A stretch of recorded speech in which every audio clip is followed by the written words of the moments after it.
बोलो जयकारा बोल मेरे श्री गुरु महाराज की जय। श्री सद्गुरुदेव भगवान की जय। गुरुमुखो, एक बार सर्वशक्तिमान मालिके कुल रूहानी जगत के शहंशाह श्री श्री 108 श्री परमहंस महाराज जी, श्री प्रथम पातशाही जी महाराज जी जयपुर शहर में विराजमान थे। सत्संग का अमृत प्रवाह बह रहा था।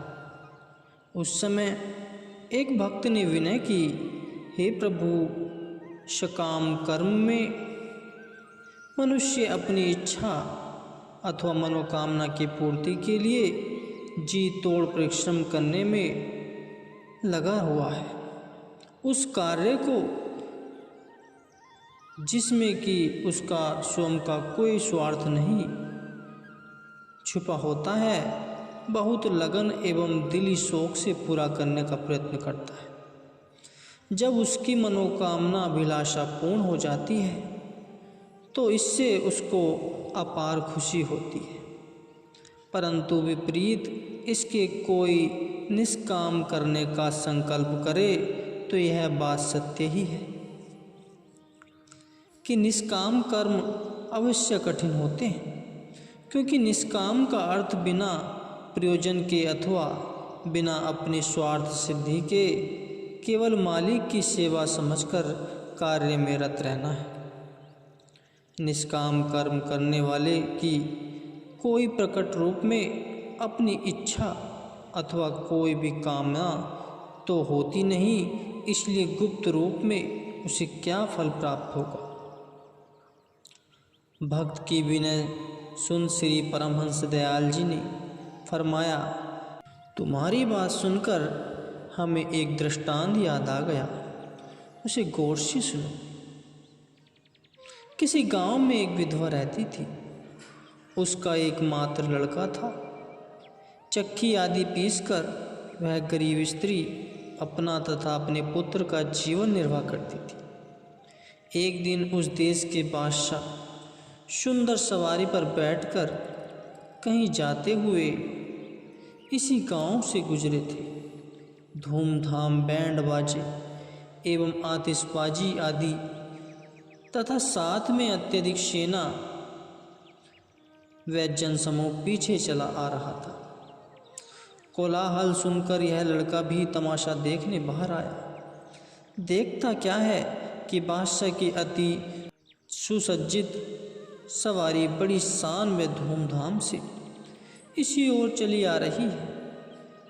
साथ में साजे बाजे घोड़े हाथी आदि बड़े ठाठ ठाठ के साथ बादशाह की सवारी के पीछे पीछे चल रहे हैं। रथ व गाड़ियों की उनके पीछे कतारें हैं। कई प्रकार के वाद्य यंत्र अपनी मधुर व मृदुल लहरों द्वारा वायुमंडल में सरसत्ता का संचार कर रहे हैं, जिन्हें सुनकर मन अनायास ही मुग्ध हो जाता है। सबसे आगे एक अति सुंदर रथ पर एक बादशाह सलामत बैठे हैं। लोग उन्हें सलाम करते जा रहे हैं तथा बादशाह भी हाथ जोड़कर उनको सलाम का उत्तर दे रहे थे। जब बादशाह की सवारी आगे को निकल गई तो उस बालक ने अपने मित्रों से कहा कि बादशाह ने तो मुझसे कोई बात ही नहीं की। यह सुनकर सब लड़के उसकी नादानी व खिल्ली उड़ाते हुए कहने लगे, वाह वाह, तू है ही इस योग्य। सोए झोपड़े में स्वप्न देखे महलों के कि बादशाह तुमसे अवश्य बोलते। इस प्रकार और भी कई बातें कह कर लोगों ने उसे ताने देने शुरू किए तथा उसकी हंसी उड़ाने लगे। यह बात उस लड़के के दिल में चुभ गई। उसने प्रण लिया कि अब तो बात तभी है कि बादशाह स्वयं मुझसे पूछे, भाई तेरा क्या हाल है। परंतु वह अपना यह विचार किसी पर प्रकट न करता और न ही किसी से सलाह लेता, क्योंकि लोग उसका मजाक करने लग जाते थे। एक दिन उस लड़के ने अपने दिल की बात माँ से कह सुनाई और पूछा। माँ ने कहा, बेटा वैसे तो यह बात अति असंभव है, फिर भी ऐसी असंभव बातों को संभव बनाने की युक्ति संत महापुरुष ही बता सकते हैं। उनकी कृपा से ही तेरी इच्छा पूर्ण हो सकती है। बस फिर क्या था। माँ से कुछ आशायुक्त उत्तर पा इसी इच्छा ने उग्र रूप धारण कर लिया और सदैव इसी टोह में रहता कि कहीं संत जनों के दर्शन हो सके। कहते हैं कि दृढ़ संकल्प में बहुत शक्ति होती है। दृढ़तापूर्वक कार्य करने वाला मनुष्य अपने जीवन के प्रत्येक कार्य में सफलता प्राप्त कर लेता है। इस लड़के ने भी दृढ़ता से अपने जीवन में यह कहावत प्रत्यक्ष कर दिखाई कि हिम्मत मर्दा मर्दे खुदा। मैं इस कार्य को अवश्य कर दिखाऊंगा। उसके इस विचार ने इसे सफलता की मंजिल पर जहाँ पहुँचाया।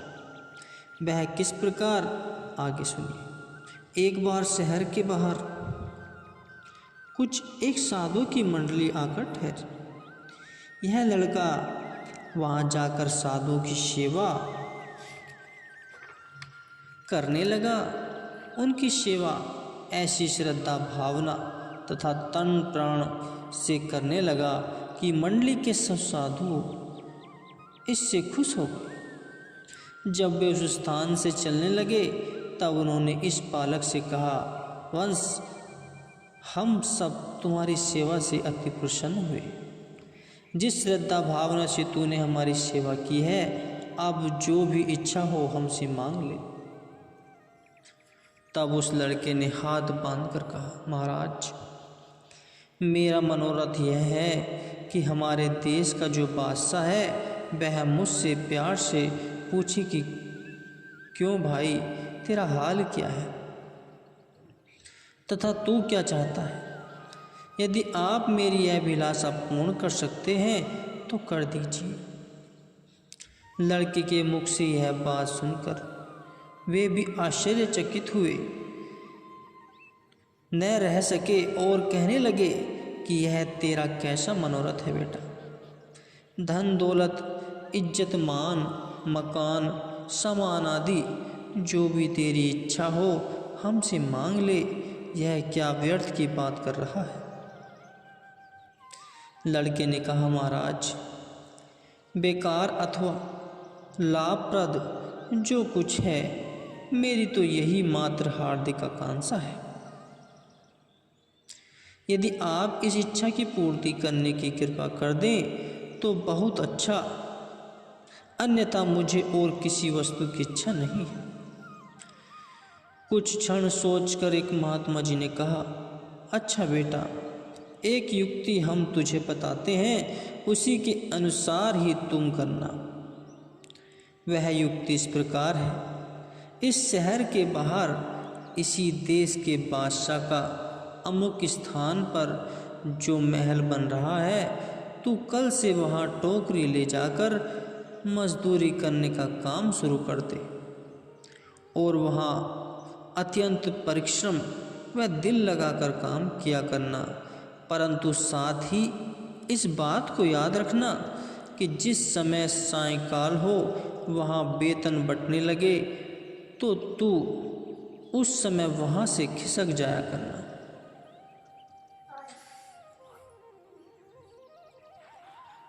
अपने किए हुए श्रम के बदले में मजदूरी कभी न लेना। यदि राज कर्मचारी तुझे मजदूरी लेने के लिए विवश करे तो तू उनसे कहना कि मजदूरी तो मजदूरों को दी जाती है, यह तो मेरे अपने घर का ही काम है, फिर मैं इसकी मजदूरी क्यों लूँ। महात्मा जी को सत्य वचन कहकर वह लड़का दूसरे दिन उस महल पर जाकर सेवा करने में तल्लीन हो गया। पूर्ण सच्चाई से एड़ी से चोटी तक बल लगाकर वह परिश्रम करने लगा। जितनी देर में दूसरे मजदूर एक टोकरी उठाकर लाते, उतनी ही देर में वह 2-3 टोकरियां पलटाता। राज कर्मचारी उसके अथक परिश्रम को देखकर अत्यंत प्रभावित हुआ। दिल में सोचने लगा कि नया नया श्रमिक मजदूर आया है, इसलिए दिन रात एक कर परिश्रम करता हुआ दृष्टिगत होता है। परंतु 2-4 दिनों में यह भी अन्य मजदूरों की भांति टके गज की चाल से चलने लगेगा। संध्या समय जब खजानची मजदूरी बांटने लगे तो उस नए मजदूर को अत्यधिक खोजने पर भी खोज न सके। इस तरह जब कई दिन अथवा परिश्रम द्वारा कार्य में समस्त दिन जुटे रहना और वेतन प्राप्त करने के समय वहाँ से गुम हो जाना उसका नियम ही बन गया। तब एक दिन उस लड़के को शाम को छुट्टी के समय राज खजांची ने और वेतन प्राप्त करने के समय वहाँ से गुम हो जाना उसका नियम ही बन गया। तब एक दिन उस लड़के को शाम को छुट्टी के समय राज खजांची ने निकलते देख लिया।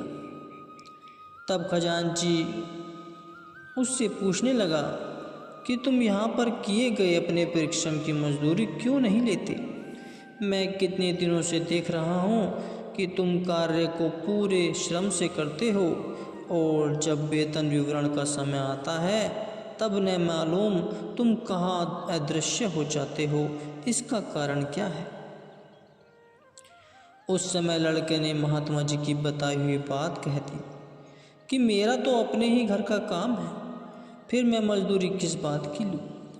मजदूरी तो मजदूरों के लिए हुआ करती है, घर के सदस्यों के लिए नहीं। लड़के की यह अनोखी बात सुनकर खजांची हैरान में पड़ गया। उसने कई बार उसको मजदूरी देनी चाहिए, परंतु उस लड़के ने वेतन लेने से हर बार इनकार कर दिया। जैसे जैसे उसके वेतन न लेने की चर्चा बहुत से आदमियों के कानों तक जा पहुंची। एक दिन स्वयं बादशाह महल का निरीक्षण करने आए तथा जितने समय तक वहां ठहरने का अवसर बना, उस लड़के को बराबर भाग भाग कर काम करते देखकर बादशाह ने पूछा, यह कौन है? तब वहाँ के प्रबंधक ने कहा कि बादशाह सलामत, यह मजदूर बहुत ही मेहनती है।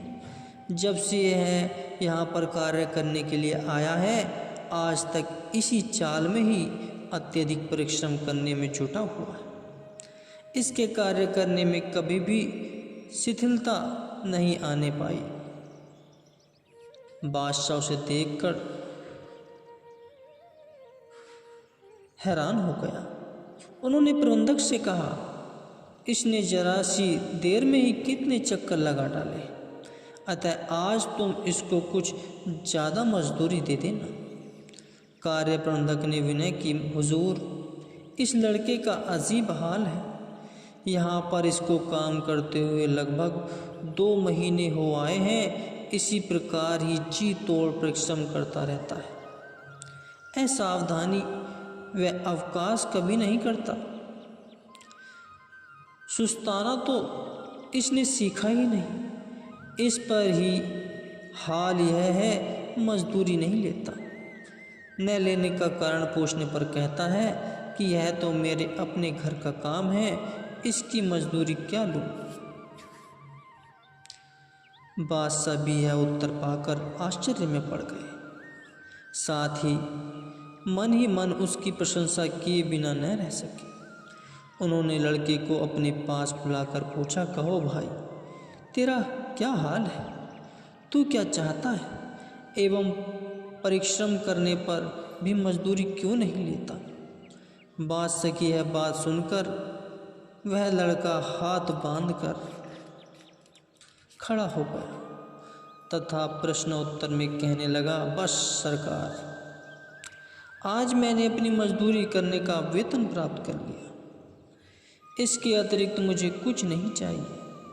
यह उत्तर सुनकर बादशाह एवं सब कर्मचारी हैरान हो पूछने लगे कि क्या बात है, तुम्हारी कौन सी इच्छा पूर्ण हुई है।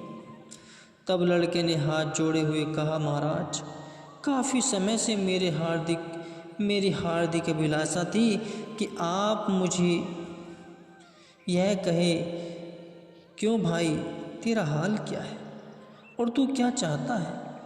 यह चिराभिलाषा मेरी आज पूर्ण हो गई है। वही शब्द मैंने आपके मुख से सुन लिए हैं। अब शेष किसी वस्तु को पाने की इच्छा मेरे मन में नहीं है। यह सुनकर बादशाह अति अचंभित हुए कि यह कोई अनोखा आदमी है,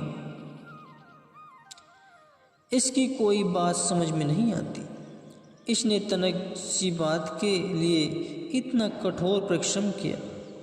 बादशाह पूर्व ही लड़के के काम से प्रसन्न हो चुके थे। वह उसे अपने साथ महल में ले आए और एक अच्छा एवं दायित्वपूर्ण कार्य उसको सौंप दिया, क्योंकि मेहनत, लगन व सच्चाई से काम करने की उसकी प्रकृति बन चुकी थी। अतएव उस लड़के ने वहाँ भी ऐसी लगन व सच्चाई से कार्य कर दिखाया कि बादशाह उसको अपने हितैषियों व विश्वास पात्रों में समझने लगे। इस प्रकार निष्काम भाव से कार्य करने के कारण उसने बादशाह के हृदय में अच्छा स्थान बना लिया। विधाता के कौतुक तो निराले ही होते हैं। हुआ क्या कि उन्हीं दिनों वहाँ के मुख्यमंत्री की मृत्यु हो गई।